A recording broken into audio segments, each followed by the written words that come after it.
Everybody, it was a good day.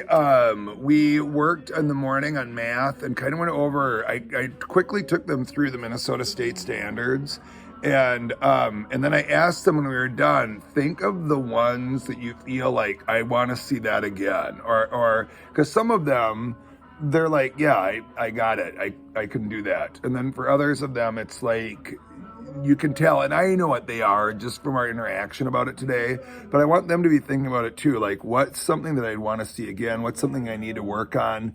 And I left them with that thought too for next week. And so it was good. It was a great start to the day.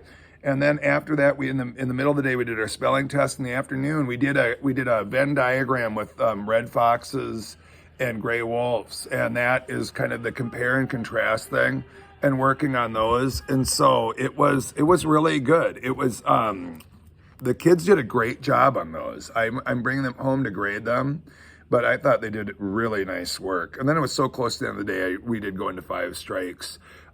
We did talk about reading the book today and how important it is. And one of the things I brought up with the kids was, if you're not reading the chapters through the books, Crash, Danny Champion of the World, Wonder, Mrs. Piggle on a humorous side, and Hatchet, and now Where the Red Fern Grows. There are so many lessons in those books that these kids can see people's mistakes and then they don't have to live them.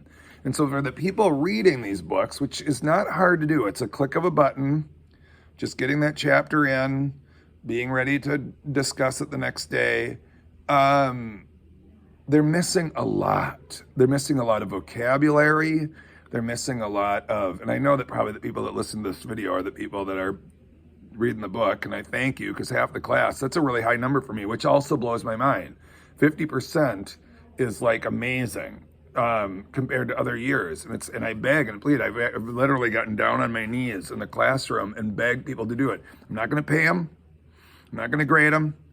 The reward is this wonderful, wonderful book. And the reward is having some self-discipline to get that job done.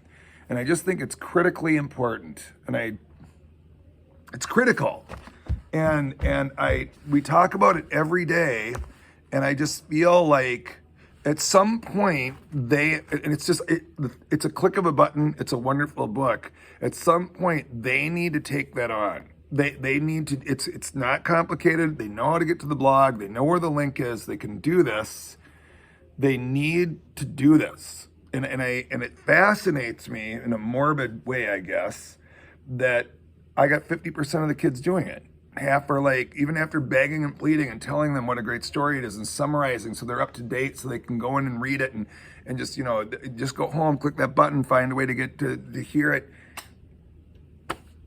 And I don't know, it concerns me. And I know that the people that watch this are doing it already because you're watching this, but I don't know. It hurts a little bit. Not that it's disrespectful that I feel like they should be watching it. I'm not reading this one even. It's another reader, but just it hurts me in the sense that they need to make this step. It's an important step right now. I hope that everybody has a great weekend, and thank you for the families that are reading. I think it's wonderful. I think they're learning all kinds of things, wonderful ideas.